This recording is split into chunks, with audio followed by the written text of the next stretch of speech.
Motivation Monday. Hello, welcome to the Froggy Five. I'm your host, Jim Freilich, founder and managing partner, Froggy Companies. And I'm here today with the man, the myth, the legend, John Azar. And I What's call up, him Jimmy? Thanks for having me, man. I appreciate you having me on the show. I could say a lot about John's background, but I'll start with he's really I would say my co-mentor. I say these days my mentor is John Bogdasarian because I worked with him day to day for a long time. But right around the same time that I met John Bogdasarian, I met John Azar, and John Azar has been the second most influential guy in my real estate journey so far.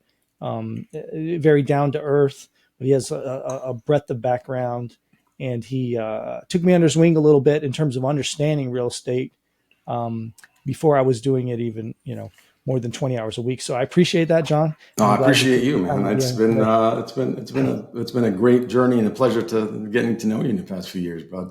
Yeah. So I'll tell people a little bit about you, and then I'm going to flip it back over to you. So he is the founder and managing partner of Peak 15 Capital, and he was co-founder of Boston Venture Partners. Before that, he was a managing partner for Mac Venture Properties with his brother, and, large portfolio down in the Southeast of properties. He's well known as a syndicator and an educator, and he speaks at a lot of conferences. He's well versed in it, but down to the brass tacks of where it matters. He's worked on like 1.8 billion, that's with a B, worth of portfolios in the real estate industry. So John, at a high level, because we don't have all day, you're going to have to tell me how you got from point A to B, like sort of where you got started, something to motivate people. Like I like to start the beginning of the week with Motivational Monday. Yeah. No, I appreciate that.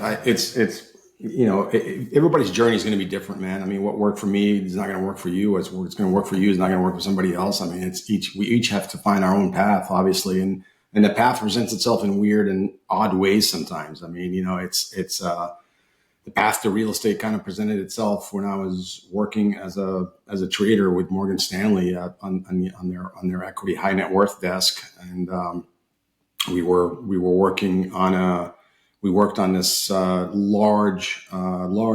large client that we're trying to secure debt financing for him, a bond offering. Actually, that's how big his development project was. He was trying to develop one of the largest towers in Miami, actually in Key Biscayne at the time, that was 2004, 2005 timeframe that you're talking about. And, and he was trying to secure over $1 billion even back then, which was a lot of money. It's a lot of money now. It's a hell of a lot of money back then. So, we worked on that project diligently for a long time, and, it just didn't end up coming to fruition for various reasons. But we ended up meeting so many different people during the course of working on that project, and we ended up opening that was the inception of Boston Venture Partners. After that, we kind of my two other partners and I opened up Boston Venture Partners, and it was basically a structured finance consulting shop. So basically we were acting as investment bankers for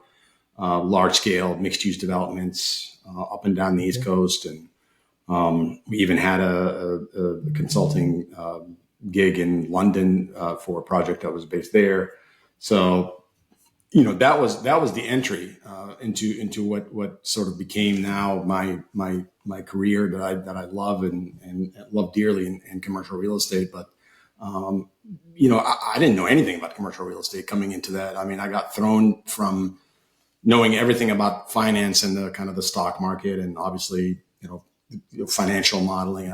I knew about that, but I wasn't really applying those skills into commercial real estate per se until I sort of started working on that project. And then after that, when we launched Boston Venture Partners, which was really eye opening for me. And when I started seeing the money that was being made, because at that point, Boston Venture Partners, we were really not participating from an equity perspective. We were just strictly as acting as investment bankers or as essentially structuring consultants. And, I was like, man, there's a lot of money on the principal side. There's also a lot of money on the investor side, but there's a ton of money on the principal side and on the sponsor side. But we didn't really do anything about it until we kept the Boston Venture Partners until about 2009. 2008, we felt the pressure a huge amount. And then by 2009, it became apparent to us that it was non-sustainable anymore to keep Boston Venture Partners going, because everything imploded around us. Money just went sideways. And obviously for the recession of 2008, 2009. And by 2010, we just kind of shuttered doors, and, we kind of went about getting healing our wounds and getting day jobs. And then I re-emerged back with my brother, in a platform that we started growing in the Southeast. That my brother started out buying multifamilies in the Southeast. And then I joined him and just kind of helped expand the platform, and kind of blew it out into more institutionally driven investors, and went from, about 1,000, 1,200 doors into about 5,000 doors or so during the time that we operated the company.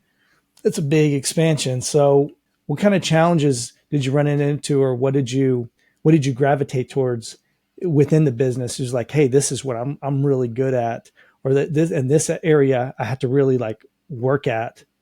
But they came together to obviously make a better John for the real estate world on the other side of that. Can you touch on that a little bit? Or look, man, the thing I love about this business is I learn something about it every day. I mean, I'm constantly learning, because if you meet somebody in our business who tells you like, hey, I don't need to learn anymore, like, man, I don't know if you want to work with them, or, you might have some doubts about them, because I'm a consummate student of the craft. I mean, I love this business. And if I didn't love it, I wouldn't. You got to love it, because it takes a lot out of you. And this is not an easy business to be in. It's got ups and that will get you to the cloud, and it's got downs that will, make you feel pretty crappy. So, and the learning curve is not easy. The learning curve is could be steep.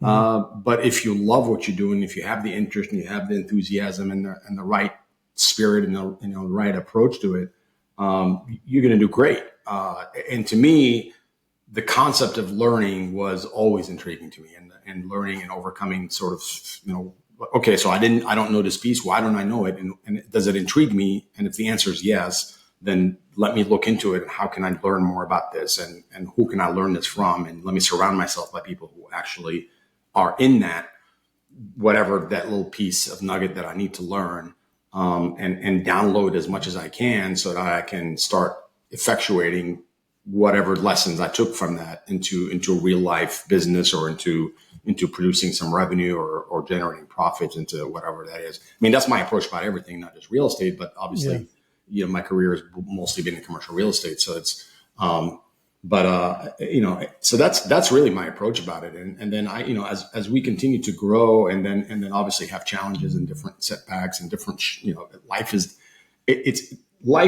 not linear. It's just not, maybe it's linear for, if you're a clock in, clock out kind of guy, and you work for, you're working for the government, God bless you. That's great. And that's, you're a 9 to 5 guy, and you just go in and you're looking at a stretch of working 30 years and then retiring and going to Florida for a golf course. That's awesome. That's awesome. That wasn't me, and that's still not me. And, I'm always looking for what else can I challenge myself with, and where's the next growth, and where's the next project that's going to, give me something to completely reshape the way that I think about the business. So if you have that kind of mentality, everything is going to be exciting for you to overcome, because then the lessons are, they could be sometimes scary, but they're also exciting. Like, learning something new is exciting to me. And I mean, through it all, the glue that holds everything together for me has been people. It's always been people, because I love people, and I love relationships. And that's really sort of at the center of everything I do on a day-to-day basis. I approach everything from a relationship perspective. We have the way that we run our fund now, the way that we kind of work with sponsors and operators now through our fund is everybody that works with me and at Peak 15 is, I tell them, like, it's people first, deals second. Deals always second, because you're going to have good deals and bad deals. But if you have someone that you like working with, that you have a great relationship with, that you trust, that is capable, that you have a really great sort of rapport with, you can overcome a bad deal. But if you work with somebody you don't like and they're just not performing to where they are, or something about them is not right or something like that, you can have a great deal and it's still going to be a crappy time dealing with it. So yeah, I agree. So it's always people, always for me is people before deals and before anything. Historically, people were 30 years pension or whatever, right? The parents, people older than us, it was like, you're going to work, the company's going to take care of you, and then you'll have retirement, and then you'll go on a beach somewhere and sit and drink cocktails or whatever. And that was kind of like the thing we were fed as kids, kind of like a vision, right? But Sure. I think so many things happen where being a company guy, it's a bigger risk to me. Like I've always wanted to your point, and I think you agree with this as well, to surround myself with good people that I'm having good relationships with. Like I'll take a lower paying job as an engineer and consulting if I'm going in there and the people I'm dealing with every day are just, I can get along with them, right? I can learn from them. They're not on your back. They're not riding you. You're having a comfortable thing. And I think now on the real estate side, I feel the same thing, and relearning that lesson a little bit a couple times because, well, sometimes you make compromises you shouldn't because you're like, this deal or this thing is so good. You really always have to each time step back. My wife and I have talked about this recently and say, are these people I want to be working with? And the answer hopefully is yes. If you have a choice between the two, always take the ones with the people. Absolutely. Absolutely. And you do make compromises. I mean, we make compromises every day. That's just part of life. I mean, everybody tells you I don't do compromises. I mean, that's just BS. You got to compromise. Yeah. But you just got to compromise for the right things. That's all. Hey, thanks for having me on. If anybody else wants to find out more about what we're doing, please come to froggycompanies.com. Check out our 3 different business areas. We also have the Froggy Fund 1 that's now open for up to $18 million. We're going to be investing that $18 million across a diverse number of assets, cash flowing and ground up. And I'm really excited about this fund and really confident that we can outperform most of the other people out there in terms of what we invest in and how we do our due diligence and the type of partners we put together. So it's great talking to you, and see you next time.